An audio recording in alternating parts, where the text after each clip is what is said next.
આ તો માત્ર દ્વારકાની વાત કરી, પણ દ્વારકા જ નહીં, સમગ્ર ગુજરાતમાં ધોધમાર વરસાદ ખાબકી રહ્યો છે.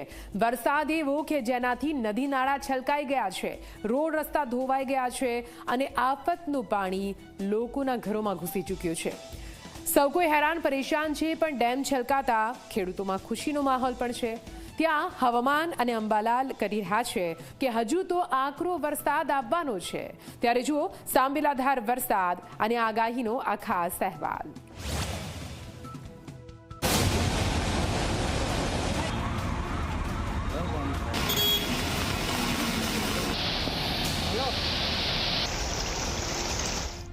ક્યાંક સ્કૂલમાં પાણી, વાલીઓ અને વિદ્યાર્થીઓ હેરાન.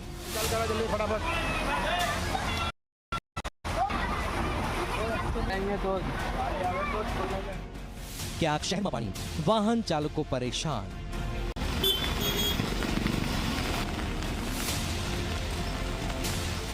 નદીમાં ઘોડાપૂર, કોઝવે પાણીમાં ગરકાવ.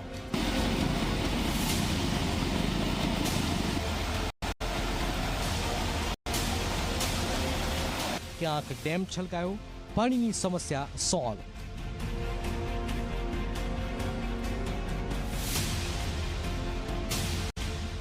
ક્યાંક કોઝવે ડૂબતા ગામ લોકો હેરાન.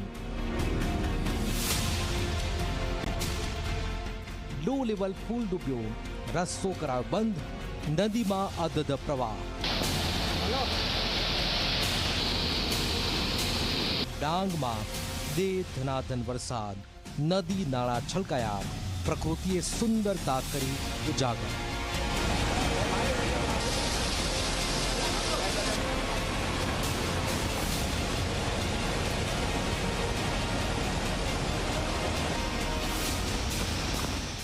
કચ્છના નખત્રાણાનું તલ લૈયારી ગામ સંપર્ક વિહોણું, નદી બે કાંઠે, રસ્તો થયો બંધ.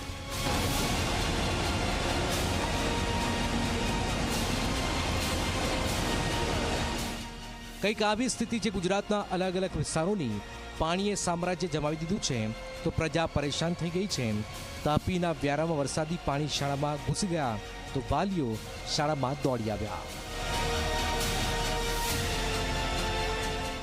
વોર્ડ નંબર 2 વિશ્વ શાળા વિસ્તારમાં શાળાની અંદર અને શાળાની બહાર પાણી ભરાવાના કારણે વિદ્યાર્થીગણ અને ખૂબ જ હાલાકી વેઠવાનો વારો આવ્યો છે. નગરપાલિકાની ટીમને તાત્કાલિક સ્થળ પર બોલાવીને પાણીના નિકાલ માટેની અમે જહેમત કરી રહ્યા છીએ. વોર્ડ નંબર 2ના સ્થાનિક સભ્યો સંજયભાઈ અને હમો અત્યારે સ્થળ પર રહીને આ કાર્યવાહી કરી રહ્યા છે. કોઝવે ડૂબી જતા જ ગામડાઓનું જાણે કે જનજીવન થંભી ગયું. છોટાઉદેપુર જિલ્લામાં કાનાવડ કાછેલ ગામમાં કોઝવે ગરકાવ થયો તો સ્થાનિકોનો ગુસ્સો તંત્ર સામે ફૂટ્યો.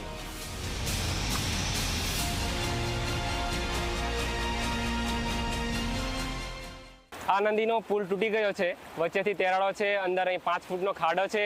તો અહીં જે લોકો પસાર થાય છે પોતાનો જીવને જોખમ ખેડીને પસાર થાય છે. જે અહીંયા 10-15 વિદ્યાર્થીઓ છે જેમને જો સ્કૂલ પર જવું હોય તો 11 કિલોમીટર ફરીને જાય છે અને જો શોર્ટકટ અપનાવવા જાય તો જીવનો જોખમ જ છે. કોઈ બીમાર હોય, બાઇક લઈને જવો હોય તો બી બહુ તકલીફ પડે છે ને 108 ને આવે તે બી આ બાજુ બહુ ફરીક જવું પડે, દર્દી મરી જાય એવું પોઝિશન થઈ જાય છે. એટલી બધી ને સ્કૂલવાળા સાહેબો આવે છે. આફતના વરસાદ અને મુશ્કેલીમાં મુકાયેલા લોકો વચ્ચે આગામી 3 દિવસ ગુજરાત પર ભારે રહેવાના છે. રાજ્યના હવામાન વિભાગે ઉત્તર, મધ્ય, દક્ષિણ ગુજરાતમાં ભારે વરસાદની આગાહી કરી. आज, कल और परसों यानी डे 1, डे 2 और डे 3 के लिए वेरी हैवी रेनफॉल की वार्निंग है. उसके बाद डे 4 से लेकर डे 7 तक हैवी रेनफॉल की वार्निंग है. और सौराष्ट्र रीजन की बात करेंगे तो आज और कल के लिए वेरी हैवी रेनफॉल की वार्निंग है और परसों के लिए हैवी रेनफॉल की वार्निंग है. તો સૌરાષ્ટ્ર અને કચ્છમાં આગામી 48 કલાકમાં અત્યંત ભારે વરસાદની આગાહી છે, જ્યારે માછીમારોને દરિયો ન ખેડવાની સૂચના અપાઈ છે.